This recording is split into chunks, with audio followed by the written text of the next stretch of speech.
দুপুরবেলা ছাদে এসেছি, কয়েকটা ধুন্দুল তুলে নেব। অনেকগুলো ধুন্দুল দেখে গিয়েছিলাম, বেঁধে গিয়েছিলাম। তো এসে দেখি মাশাআল্লাহ অনেকগুলোই তোলার মতো হয়েছে।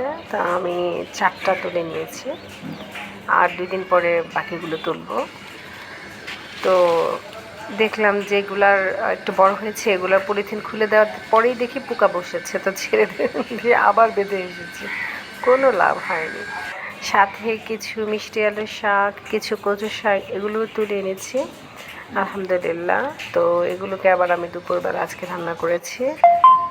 তো এই তো ওই যে কচু শাকগুলো কয়েকটা তুলে নিলাম, কারণ এগুলো আসলে বড় হয়ে জংলা হয়ে যায়। তো এই জন্য কিছু কেটে না দিলে নিচের গাছগুলো আলো বাতাস পায় না। তো খুব মজার এই শাকগুলো, ছাদের শাক আসলে খুব টেস্টি হয়।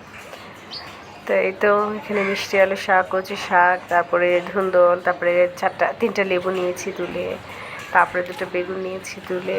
আমার মোটামুটি আজকের রান্নার ডান। আলহামদুলিল্লাহ আমার ছাদ বাগানের বাজার আজকে। তো সাথে মিষ্টি আলু শাক, কচু শাক আর ধুন্দুল রান্না করেছিলাম গুঁড়া মাছ দিয়ে। এই তো খুব মজা হয়েছিল আলহামদুলিল্লাহ।